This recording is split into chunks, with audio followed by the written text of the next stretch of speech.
mémoire. Ce même devoir de mémoire que nous devons insuffler à nos enfants pour qu'ils apprennent ce qu'étaient les camps, conséquences terribles de la barbarie nazie, afin que cela ne se reproduise jamais. N'oublions jamais, en mémoire de Lucien, je vous propose, mes chers collègues, d'observer quelques instants de silence.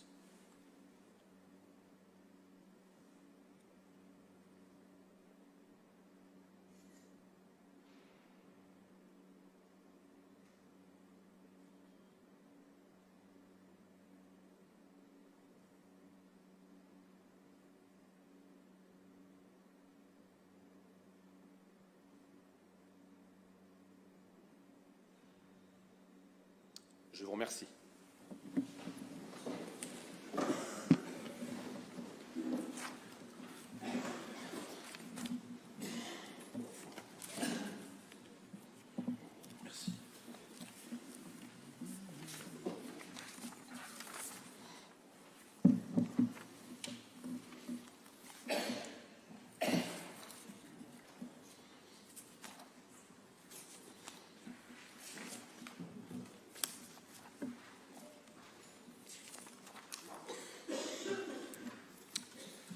Désignation du secrétaire de séance. Je propose que ce soit Gilles Giraman qui puisse coiffer cette fonction.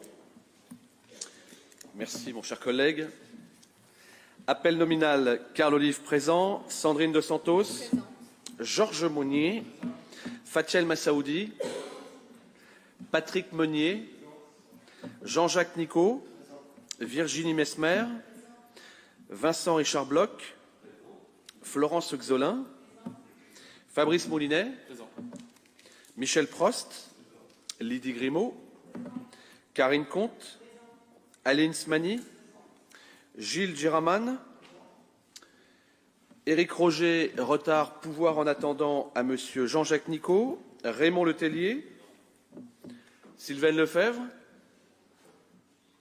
Vanessa Hubert, excusez, pouvoir à Sandrine de Santos, Thierry Méret, Claude Grappe, Nelson de Jésus-Pedro, Karine Emonet-Villain en retard, pouvoir en attendant à Karine Comte, Nadine Belvaude, Jean-Claude Pochat, Isabelle Drey-Bazerque, Désiré Coffy, Jean-Frédéric Berceau,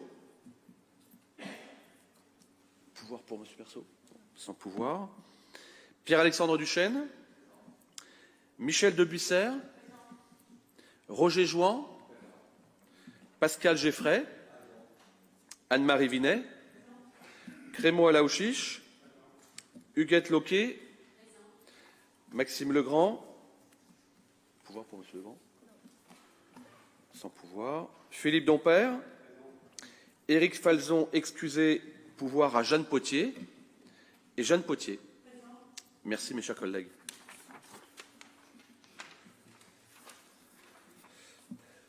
Compte rendu des décisions prises par le maire du 25 novembre au 6 décembre dernier. Est-ce que vous avez des demandes de précision, mes chers collègues? Pas de demande de précision, je vous remercie. Approbation et signature du procès-verbal de la séance du 16 décembre 2019. Demande d'information, Jeanne Potier, puis Monsieur Moulinet. Madame Potier. Merci, Monsieur le maire. Je voulais faire une petite intervention, une information, voilà, sur la délibération 19 du procès-verbal du dernier Conseil. Les subventions aux associations sont fondamentales pour développer le lien social sur notre ville, mais elles doivent faire l'objet de contrôles stricts quant à leur utilisation. Il est indispensable que les associations respectent les règles de gouvernance qui régissent leur statut. Vous avez été alerté depuis plusieurs mois de problèmes de gestion et de direction concernant la maison de quartier du Clos d'Arcy. Vous avez choisi de fermer les yeux, prétextant qu'il s'agissait soit d'un problème politique, soit d'un problème de personnes, mais aucune réponse n'a été apportée quant aux questions soulevées. Le préfet a confirmé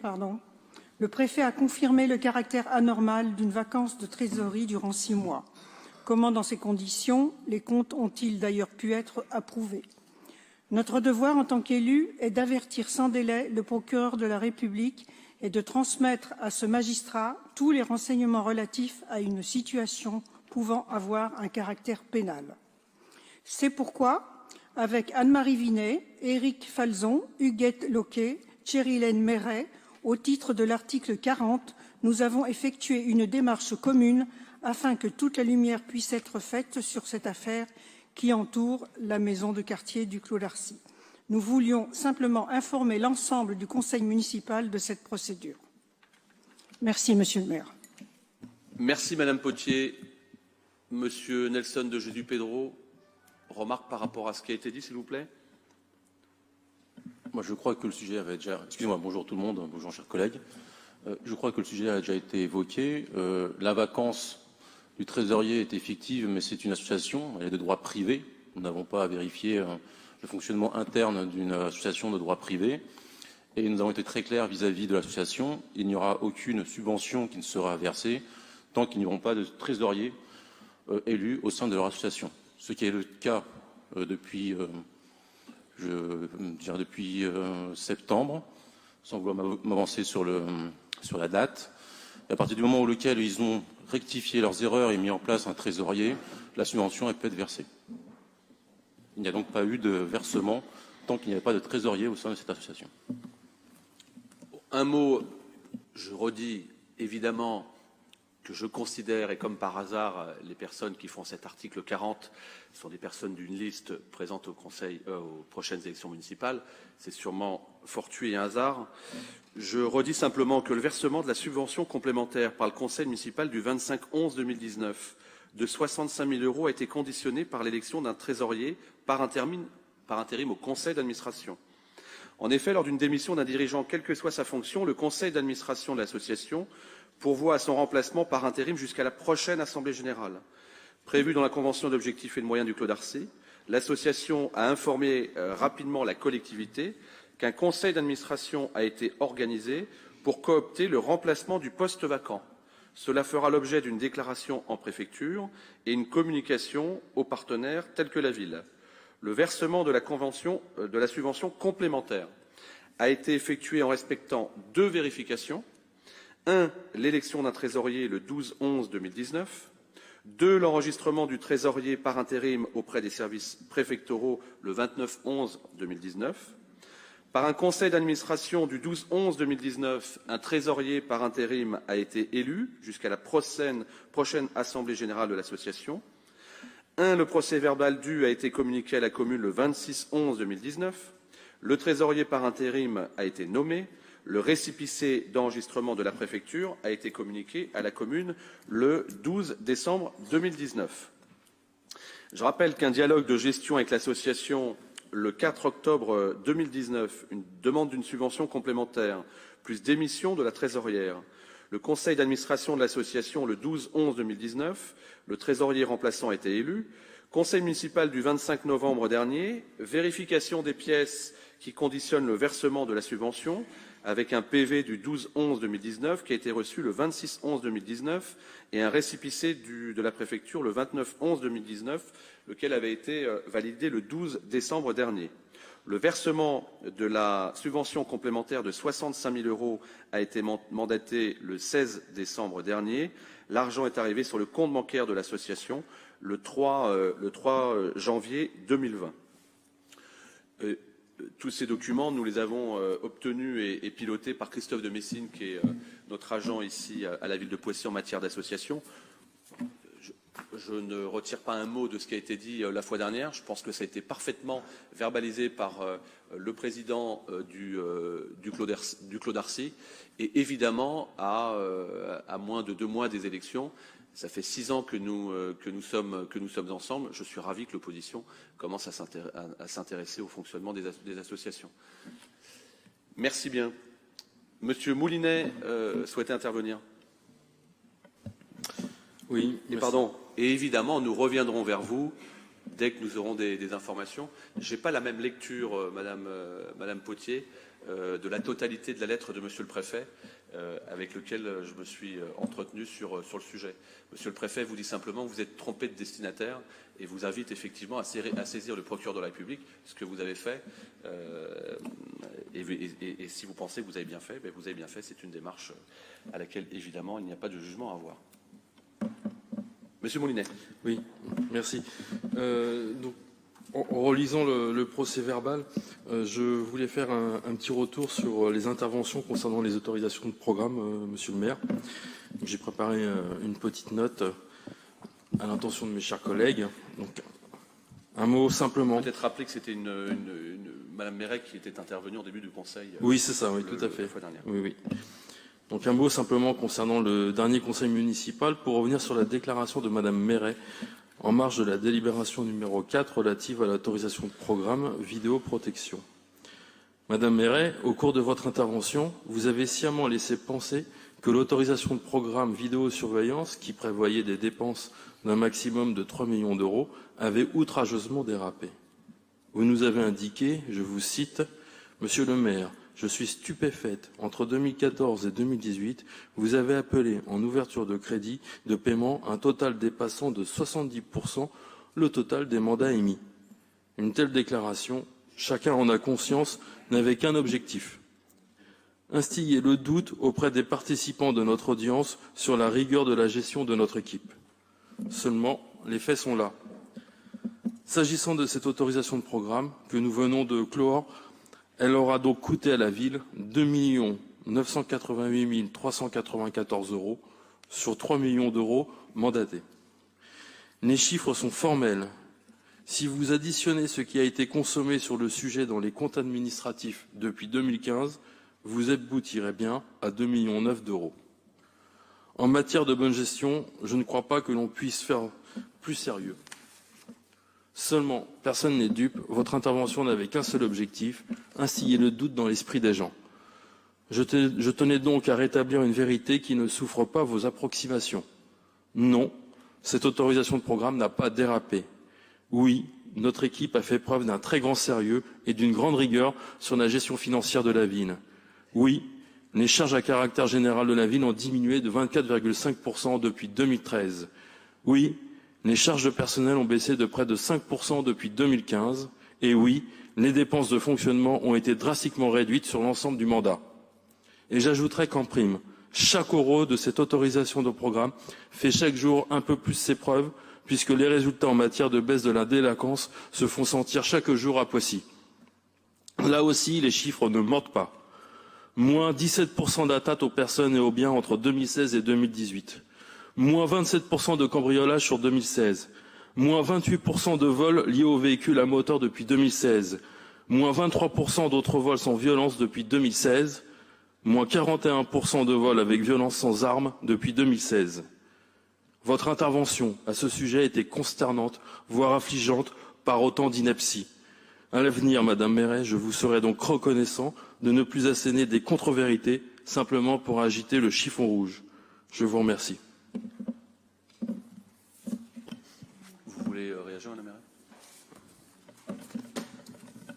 Je pense que mon propos n'a pas été compris.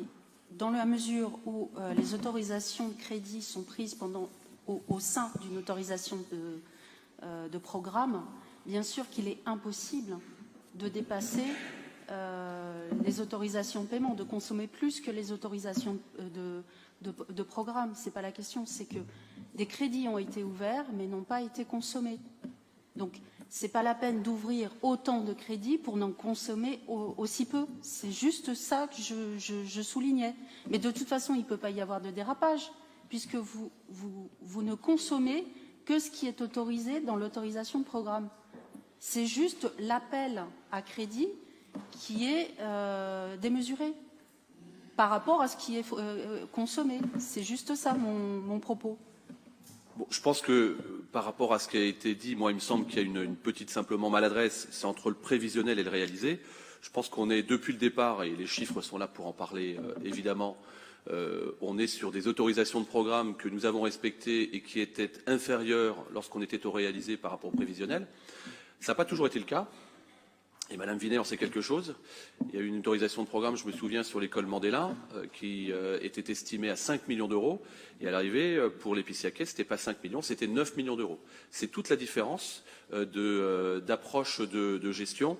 Et je le dis simplement, parce que Madame Vinet, aujourd'hui, soutient une liste. Et je pense que sur ce sujet-là, on n'aura effectivement pas, comme vous, Madame Méret, et sans agressivité, Fabrice vient de le rappeler, certainement pas eu à se plaindre de la gestion des deniers publics que nous aurons fait. Je vous propose de prendre maintenant les demandes de prise de parole au cours des 14 délibérations que nous vous proposons. Qui souhaite intervenir, mes chers collègues? Madame Méret. Oui, merci, Monsieur le maire. Sur la 13, s'il vous plaît. Merci. D'autres demandes de prise de parole? Je n'en vois pas. Je vous remercie, mes chers collègues. On démarre donc avec l'instauration d'un périmètre d'études et de prise en considération sur le secteur dit Triangle Robespierre à Poissy. Madame Dos Santos. Merci, Monsieur le maire. Bonsoir à tous. Donc, le secteur dit du Triangle Robespierre se trouve entre la fin du boulevard de la Paix, la rue des Prés, la rue Saint-Sébastien et le boulevard Robespierre. L'évolution de la ville pourrait, dans les prochaines années, faire émerger de nouveaux besoins en termes d'équipement et d'espace public dans ce secteur. Une partie du secteur Robespierre va d'ailleurs recevoir le futur groupe scolaire du quartier Rouget de Lille. La ville veut donc pouvoir maîtriser l'urbanisation de ce secteur clé. Or, le nouveau zonage du PLUI, le plan local d'urbanisme intercommunal, risque d'accentuer la pression foncière en incitant les promoteurs à démarcher des propriétaires de pavillons pour qu'ils leur vendent leurs biens sans que la commune n'ait son mot à dire. Afin de maîtriser l'urbanisation de ce secteur, il est donc nécessaire d'instaurer un périmètre d'études. Ce périmètre permettra de surseoir à statuer sur toute demande lorsque des travaux, constructions ou installations seront susceptibles de compromettre ou de rendre plus onéreuse la réalisation d'une opération d'aménagement. Il est donc demandé au conseil municipal de bien vouloir instituer un périmètre d'études délimitant les terrains concernés et de décider que la procédure du sursis à statuer pourra être appliquée à toute demande d'autorisation de travaux, construction ou installation à l'intérieur de ce périmètre. Merci Madame Dos Santos. Juste vous rappeler que dans ce périmètre, et puisque cela concerne notamment la ZAC Rouget de Lille, qui est un tout petit peu plus loin, on rappelle qu'ici nous sommes sur l'étude d'un hôtel et qu'on est en négociation avec 3 enseignes. La réalisation d'un complexe scolaire et également de l'écoquartier Rouget de Lille, qui aura 16 classes. L'objectif est de passer à 16 classes, on en aura 12 au minimum, et son ouverture pourrait être programmée en 2023. Et vous l'aurez compris, l'intérêt de ce classement périmètre d'études, c'est surtout d'envoyer un message clair aux promoteurs, de nature à les décourager, eux, puisqu'ils auront désormais l'obligation de signifier que sur ce secteur-là, il n'y aura pas de promotion immobilière. Je pense que c'est important de le souligner. C'était un des objectifs de cette délibération. Je vous propose de passer au vote, mes chers collègues. Qui est contre? Abstention? À l'unanimité, je vous remercie. On reste sur le domaine de l'urbanisme avec une cession à l'amiable d'un local commercial de 210 mètres carrés qui se trouve à l'arrière de l'hôtel de ville. Madame Dos Santos. Merci, Monsieur le maire. Par un acte notarié en date du 6 avril 2018, la ville de Poissy est devenue propriétaire d'un plateau de 998 mètres carrés représentant 5 lots dans l'immeuble en cours de construction par Nexity à l'arrière de la mairie. Depuis plusieurs mois, la ville de Poissy, qui était à la recherche d'un investisseur en capacité d'acquérir et d'installer une structure de santé pluridisciplinaire, est entrée en négociation avec Madame et Monsieur Halimi, qui ont déjà réalisé un projet similaire sur une autre commune des Yvelines.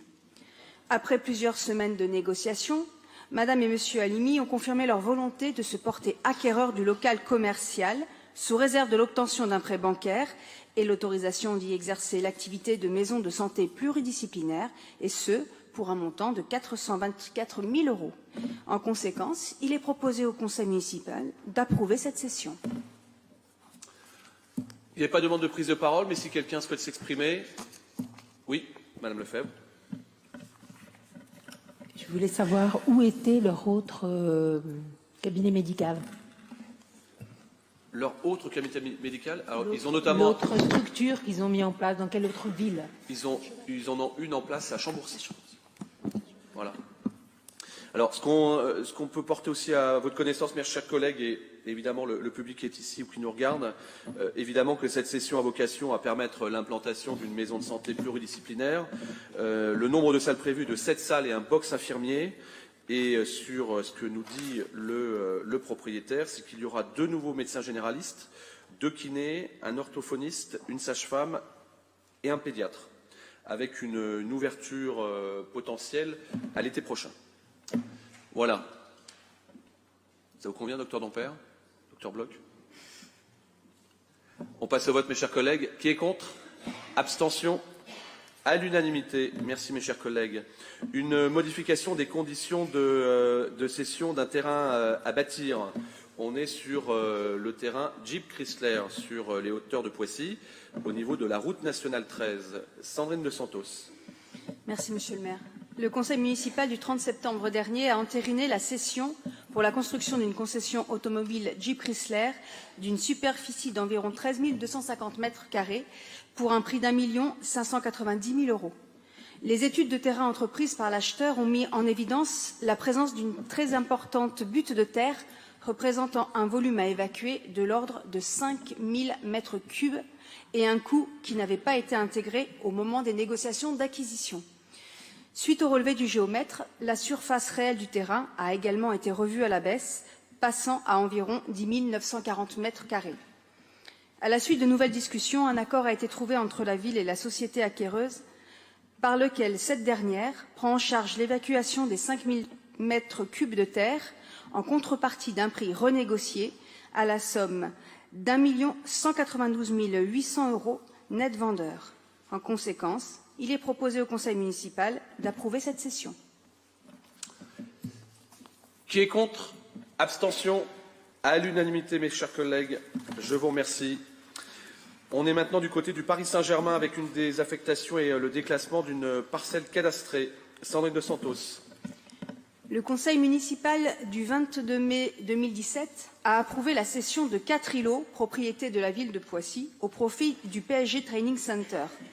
La cession du 3e îlot, rue de la Bidonnière, était conditionnée à la désaffectation et au déclassement du domaine public communal.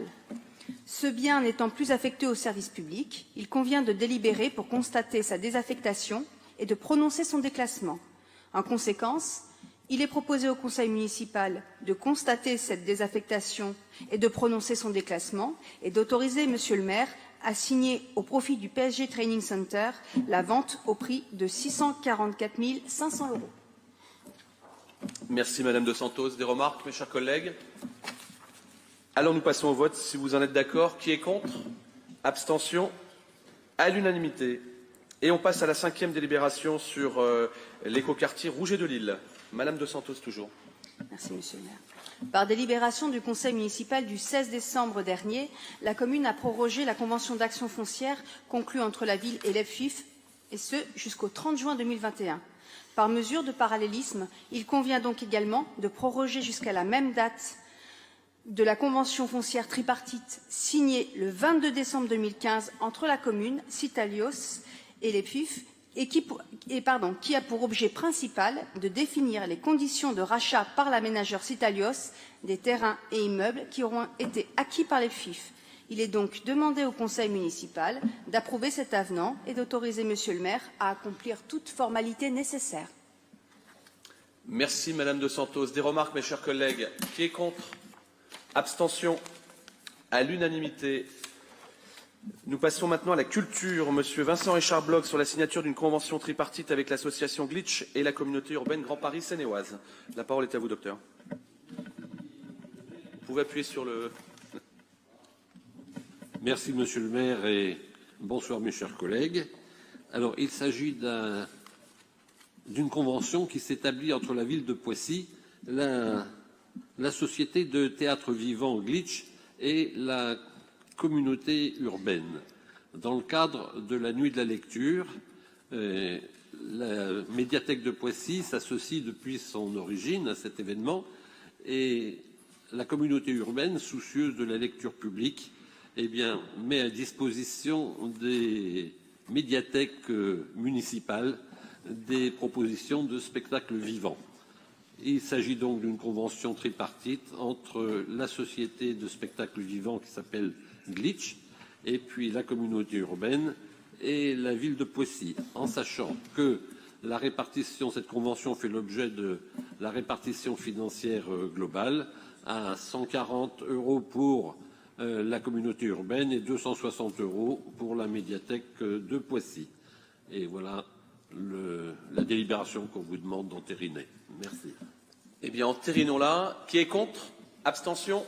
À l'unanimité. Merci, mes chers collègues. La 7e délibération concerne une convention de partenariat avec la ville de Gonesse, le centre de ressources en histoire de l'éducation. La parole à Florence Gdelin. Bonsoir, Madame Gdelin.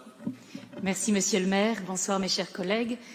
À l'occasion de son exposition « Les collections racontent », Le Petit Pousset, Aladdin, La Reine des Neiges et compagnie, le centre de ressources en histoire de l'éducation de Gonesse a demandé au musée du jouet de Poissy la mise en place d'un partenariat encadré par une convention. Le musée prête une vidéo sur le fonctionnement des lanternes magiques et fournit des entrées gratuites comme l'eau pour le jeu mis en place par le centre de ressources. En contrepartie, les documents de communication et les outils pédagogiques donnent une visibilité au musée auprès des visiteurs de l'exposition.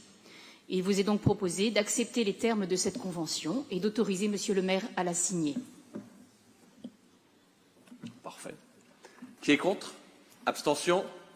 Merci, mes chers collègues. La 8e délibération concerne un mécénat et un parrainage financier. Je laisse la parole à Lydie Grimaud, notre déléguée à l'emploi. Bonsoir, Madame Grimaud. Bonsoir, Monsieur le maire. Et Monsieur Bloch, vous merci. pouvez éteindre le... Il s'agit d'une nouvelle délibération concernant le financement des 3 salons étudiants, alternance et emploi de la ville de Poissy pour l'année 2020. Rappel des 3 salons, le samedi 29 février prochain pour le salon de l'étudiant et de l'apprentissage. Aujourd'hui, nous avons 120 écoles, universités, grandes écoles, écoles étrangères d'inscrites, CFA aussi. Samedi 16 mai 2020, le salon de l'emploi orienté alternance et job d'été. Et le lundi 5 octobre 2020 pour les 4 heures de l'emploi. Les 3 financeurs supplémentaires sont en mode parrainage, c'est-à-dire un échange commercial, la Banque populaire du Val-de-Seine de Poissy pour la hauteur de 3 000 € et la société Vidéo 24P pour 1 500 €. En mode mécénat, qui est un acte philanthropique mais à intérêt général, c'est une première, c'est EFAGE GER2I pour 2 000 €. Je rappelle que ces salons sont entièrement autofinancés par le mécénat, le parrainage et subventions et contractualisés par des conventions. Je remercie donc nos partenaires, la Banque populaire Val-de-Seine de Poissy, la société Vidéo 24P et EFAGE GER2I pour leur contribution à la réalisation de ces salons pour la 6e édition. Merci, Madame Grimaud. Des remarques, mes chers collègues? Je n'en vois pas. Alors nous passons au vote, s'il vous plaît. Qui est contre? Abstention? À l'unanimité. Merci, Madame Grimaud. Isabelle Drey-Bazerque, maintenant, sur la modification des conditions d'attribution des titres restaurants au personnel communal. Merci, Monsieur le maire. En raison de l'arrivée à terme du marché ticket-restaurant avec Andered et après consultation, un nouveau contrat d'un montant de 550 000 € a été attribué à la société Natixis Appétise. Outre une valeur faciale de 6 € avec une répartition entre l'employeur et l'agent de 50%, restée à l'identique, quelques nouvelles modalités. Le nombre de tickets restaurants sera attribué au mois le mois selon le temps de travail effectif et non plus un forfait de 14 tickets par mois, sauf en cas d'absence prolongée. Le support papier est remplacé par une carte à chargement de solde mensuel. L'utilisation limitée à 19 € par jour, du lundi au samedi inclus, avec possibilité de l'utiliser le dimanche pour les agents travaillant le dimanche. Possibilité de paiement à partir d'1 € et sans contact via les terminaux bancaires ou avec smartphone. L'outil de suivi sera l'espace Internet dédié avec une application sur smartphone, numéro de téléphone non surtaxé. Donc 500 agents sont adhérents au dispositif et il sera mis en œuvre, ce nouveau dispositif, à partir de février 2020. Merci donc au conseil municipal de bien vouloir donner pouvoir à monsieur le maire pour exécuter la présente délibération. Merci Madame Drey-Bazerque. Qui est contre, mes chers collègues? Abstention?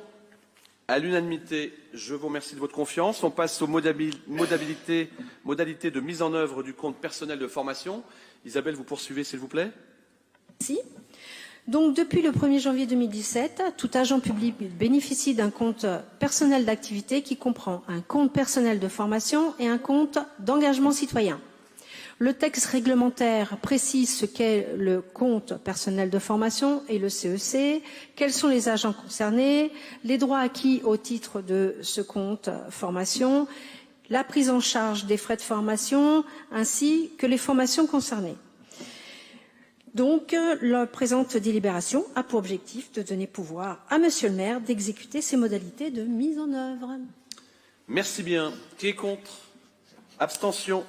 À l'unanimité. Merci mes chers collègues. La 11e délibération porte sur l'adhésion au groupement de commandes avec le CIG de la Grande Couronne pour des reliures d'actes administratifs. Georges Monnier a la parole. Merci monsieur le maire. Il est nécessaire de procéder, comme tous les ans, à la reliure des actes administratifs et des actes de l'état civil. Le centre de gestion de la Grande Couronne a créé un groupement de commandes pour réaliser ces opérations. Il est proposé au conseil municipal d'adhérer à ce groupement et d'autoriser monsieur le maire à signer la convention d'adhésion. Monsieur le maire. Bref et synthétique. Merci Monsieur Monnier. Qui est contre? Abstention? À l'unanimité. Merci mes chers collègues. La 12e délibération sur l'intercommunalité avec notamment une instauration de procédures d'enregistrement des meublés de tourisme. Florence Huxolin. Merci Monsieur le maire. Je ne serai peut-être pas aussi brève, mais j'essaierai d'être aussi synthétique. Face à la multiplication des offres d'hébergement de tourisme proposées par les plateformes Internet, qui viennent concurrencer les propositions d'hôtellerie traditionnelles et détournent de nombreux logements de leur vocation d'origine, le législateur a voulu encadrer le développement des meublés de tourisme. La communauté urbaine Grand Paris Seine-et-Oise, qui exerce la compétence tourisme, a souhaité, par une délibération du 26 septembre 2019, mettre en place une procédure de changement d'usage des locaux d'habitation en vue de les louer pour de courtes durées. Cette délibération permet à la ville de Poissy, ainsi qu'aux autres communes situées en zone tendue en termes de demande de logement, donc permet à ces communes d'autoriser et d'enregistrer les meublés de tourisme, ce qui permettra d'avoir une vision précise de l'offre d'hébergement touristique sur son territoire et de recouvrer la taxe de séjour auprès des hébergeurs, ainsi que la cotisation foncière des entreprises auprès des plateformes. La communauté urbaine se charge de la mise en place et de la maintenance d'un service d'enregistrement, ainsi que de l'information des plateformes numériques quant à leurs nouvelles obligations. Il vous est demandé par cette délibération de bien vouloir approuver la mise en place de cette procédure de changement d'usage des locaux selon le règlement de la communauté urbaine Grand Paris Seine-et-Oise et de donner pouvoir à monsieur le maire pour exécuter cette délibération. Merci. Merci Madame Huxolin. Qui est contre, mes chers collègues? Abstention? À l'unanimité. La 13e délibération concerne la compétence parking en ouvrage avec des transferts de propriété du parking de la gare et du parking de l'hôtel de ville. Le transfert de compétences des villes en direction de la communauté urbaine nous a déjà amené à transférer un grand nombre de propriétés publiques, à l'instar des piscines ou des voiries. La délibération que nous vous proposons aujourd'hui a pour enjeu le transfert de parking public en ouvrage dont la gestion a déjà été déléguée à la communauté urbaine, la gestion, mais pas la propriété. Dans le cas présent, ce transfert concerne deux parkings bien connus des Pissiaquais, le parking de stationnement régional, généralement appelé parking du Pire, qui est situé au 6 rue du Bac, et le parking de l'hôtel de ville, situé place de la République et implanté sur du domaine public. Ce transfert, mes chers collègues, se fera par voie amiable et ne donne pas lieu à indemnités, droits, taxes ou honoraires. Je vous remercie de bien vouloir accepter le transfert de de propriété de ces deux équipements à la communauté urbaine du Grand Paris seine-et-oise. Madame Méret, je vous en prie, vous souhaitiez prendre la parole. La parole est à vous. Merci, Monsieur le maire. Alors, juste d'abord une remarque un peu technique. Alors, je ne savais pas qu'on pouvait transférer la propriété, je cite, d'une parcelle non cadastrée sur du domaine public non cadastré. Si la parcelle ne figure pas au cadastre, comment définit-on les limites? La propriété, c'est quelque chose que je ne maîtrise pas très bien, donc si vous pouvez m'expliquer, voilà. Alors, toujours en lien avec le parking de l'hôtel de ville. Alors, j'imagine que c'est en lien, mais donc, justement, peut-être que cette délibération nous permettra de nous éclairer. Je souhaiterais revenir sur l'état de sortie des biens d'immobilisation inscrits au compte administratif 2018. C'est à la page 172. 172 des comptes administratifs 2018. Donc, c'est en général à cet endroit que sont consignées les plus-values de la ville. Le 5 juillet 2018, la ville de Poissy a procédé à une cession à titre onéreux de biens désignés comme parking, hôtel de ville, mais sans plus de détails dans le titre. Donc, le montant de cette cession est de 2 333 668 € pour une valeur d'acquisition historique de 198 183 €, soit une plus-value de 2 millions d'euros. Alors, d'abord, j'ai plusieurs questions. Sauf erreur de ma part, j'ai beau chercher, je n'ai pas trouvé de délibération ou de décision du maire concernant cette cession à titre onéreux. Le montant m'aurait l'air pété. J'ai donc repris le bilan des cessions et acquisitions effectuées en 2018. Donc, c'est la délibération numéro 30 du 20 mai 2019.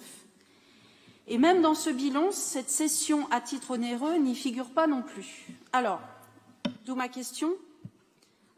Quelle est la nature des biens désignés? Qui est l'acquéreur de ces biens? Et puis, s'il s'agit d'un échange sans contrepartie numéraire, qu'avons-nous acquis en échange de quoi et auprès de qui, etc., etc. Donc, voilà, je comprends bien, c'est l'avant-dernière délibération.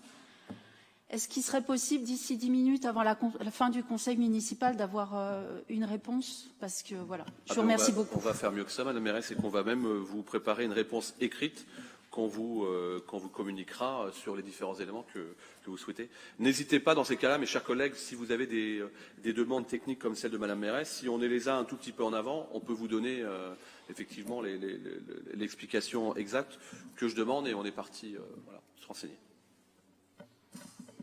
Simplement que j'ai cherché désespérément les délibérations, les décisions pour pouvoir justement répondre de moi-même à mes interrogations. C'était juste ça.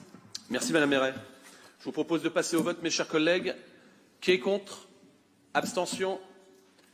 À l'unanimité, nous passons à la dernière délibération qui concerne la dissolution du syndicat, le SIDECOM, le syndicat intercommunal pour le développement de la communication. C'est un syndicat qui avait été créé à la fin des années 80, notamment par le plan câble, par M. Péricard, qui était à l'époque député maire de Saint-Germain-en-Laye, qui avait vocation notamment à développer l'association Yvelines Première. Dans ce contexte, la ville de Poissy, adhérente du SIDECOM, se doit de délibérer pour valider la dissolution du syndicat, et ce, avant les prochaines élections municipales de mars 2020, afin d'éviter de nouvelles désignations de délégués qui auraient pour seule mission de mener à bien cette dissolution et de clôturer le syndicat. C'est la raison, mes chers collègues, pour laquelle je vous demande de bien vouloir donner un avis favorable à cette dissolution. Est-ce que vous avez des remarques, s'il vous plaît? Pas de remarques. Alors on passe au vote. Qui est contre? Abstention? À l'unanimité. Je vous remercie, mes chers collègues. Peut-être un petit point sur les élections municipales, en restant chacun évidemment à sa place. Rappeler aux listes qui se présentent, j'ai vu qu'il y en avait une nouvelle et peut-être une autre, que vous avez la possibilité d'obtenir deux salles de la ville de Poissy dans le cadre de cette élection et d'ici la fin du premier ou du deuxième tour. La deuxième chose, c'est l'autorisation du domaine public. Et là, je m'adresse à Madame Méret, Madame Vinet, Madame Potier notamment. Vous faites partie d'une liste à qui nous avons demandé de faire une demande d'autorisation du domaine public, et on s'est vu apostrophé sur les réseaux sociaux. Ça se passe comme ça à Poissy, ça se passe comme ça partout. Pourtant, ce n'est pas votre première campagne électorale. Donc, évidemment, vous pouvez obtenir l'autorisation d'utilisation du domaine public. Encore faut-il en faire la demande. Et c'est aussi le cas pour votre serviteur, et c'est le cas aussi pour une liste qui s'est déclarée. Il n'y a évidemment aucune difficulté par rapport à ça, mais c'est faire une demande d'autorisation. Juste ça, sans que ça entraîne des choses extravagantes. Et puis enfin, et là je suis plus sérieux, de grâce s'il vous plaît, encore une fois, mesdames, ce n'est pas la première campagne électorale à laquelle vous participez, y compris au niveau du collage. Je vous dis simplement que pas loin, pas plus tard qu'hier, et merci aux voisins vigilants, votre tête de liste s'est elle-même amusée à déchirer des affiches, pas pour mettre ces affiches, simplement pour retirer les affiches qui étaient présentes sur l'affichage libre. Voilà, c'est pas l'image que je me dis de quelqu'un qui veut se présenter à la tête d'une collectivité. Je pense que c'est pas responsable, et surtout pas quand on fait des leçons de morale éthique. Voilà ce que je voulais vous dire. On a évidemment les preuves et les photos par rapport à ça. Je vous souhaite une très belle soirée, une très belle campagne, et rendez-vous le 2 mars prochain pour notre prochain conseil municipal. Merci à toutes et à tous.